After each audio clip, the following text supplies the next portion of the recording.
Let's hit the road. Smoothly, you have to go that side. Oh, hello. Hi. Margins to Mainstream project is a Iranti project which deals with the TNI, mainly to make sure that we advocate for the trans and intersex people, but also to look into policy changes. In that project, we are collecting evidence for our advocacy. So it was very interesting. The reason why we went on a road trip is because first we wanted to build relationships on the ground with the people that we're working with. So when Iranti started the project, there were specific provinces or organizations that were identified, but some of these organizations we had never worked with them.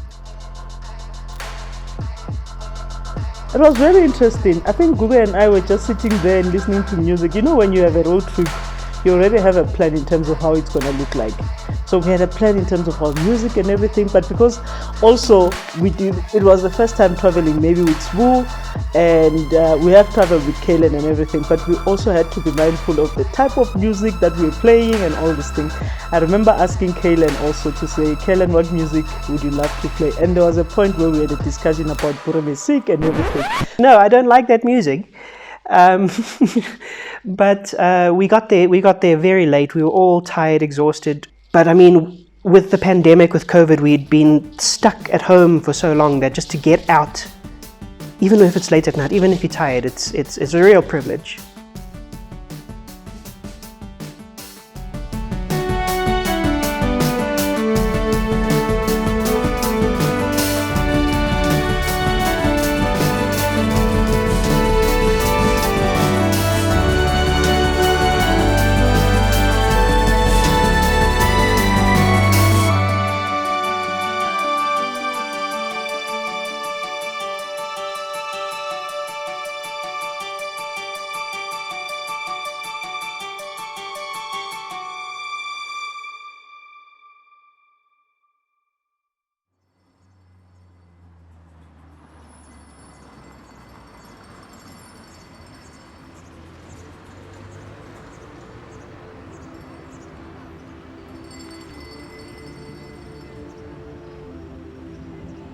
Pietermaritzburg is the capital city of KwaZulu-Natal, and when we went there, we were training the Gay and Lesbian Network, which is an LGBT organization there in that very hot city.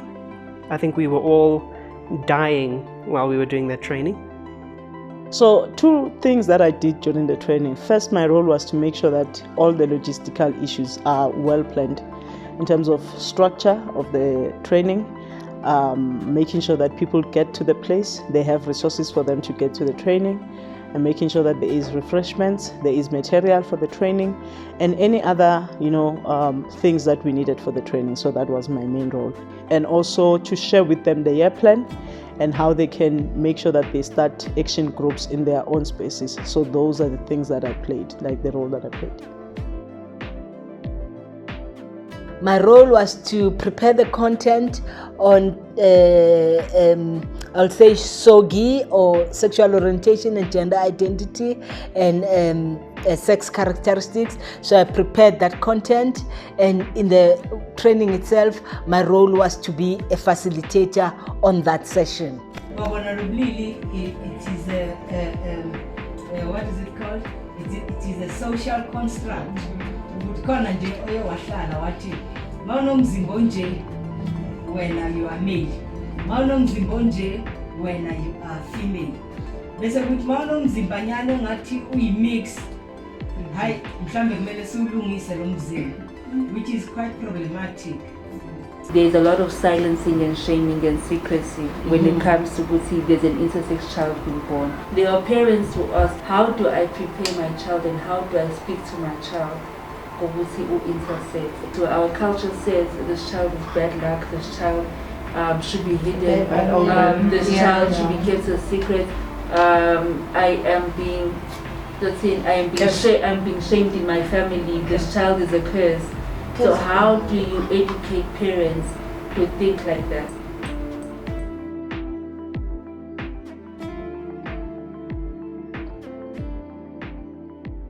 So my main role on this team is that I'm behind the camera.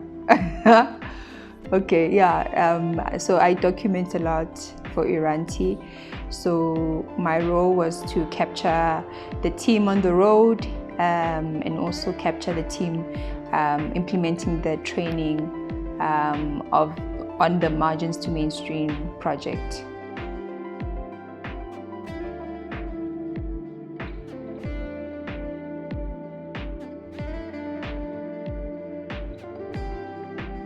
My role in the Margins to Mainstream project, specifically in the trainings, was to show people the app and how the app works.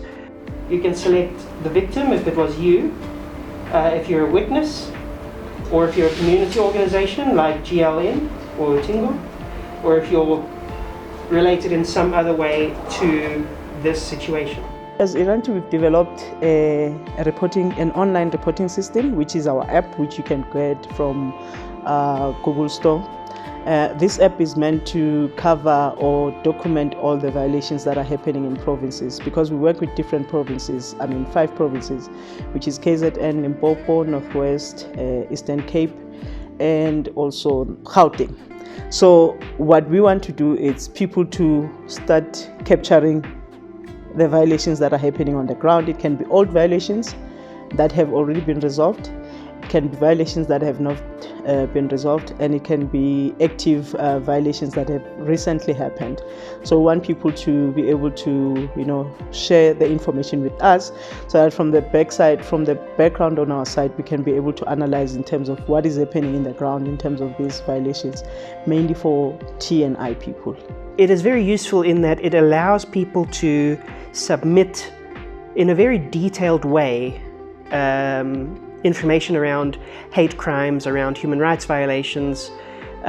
In this case, we're looking at trans and intersex people, but the app has been designed that anybody who faces any violation could submit it to Iranti. This app is the first of its kind that allows us to actually reach or have a collaboration with partners within South Africa in capturing, human rights violation cases that they face within their own provinces, and in sharing that data with Iranti, and us compiling sort of like stats where we understand each and every year how many cases of violations people have faced, be it how many lesbians have been killed, how many transgender persons have been killed or discriminated against.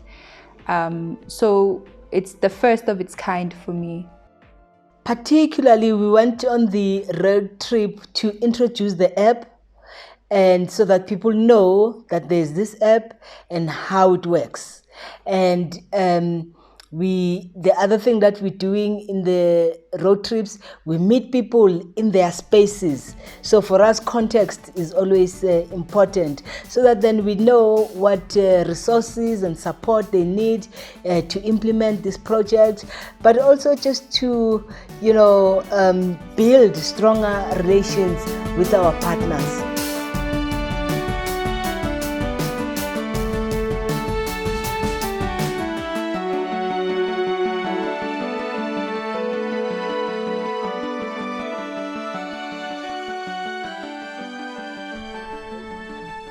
Where are we going next, Gugu? Okay. Where are we going next, Nomsa? Durban. We're going to Durban.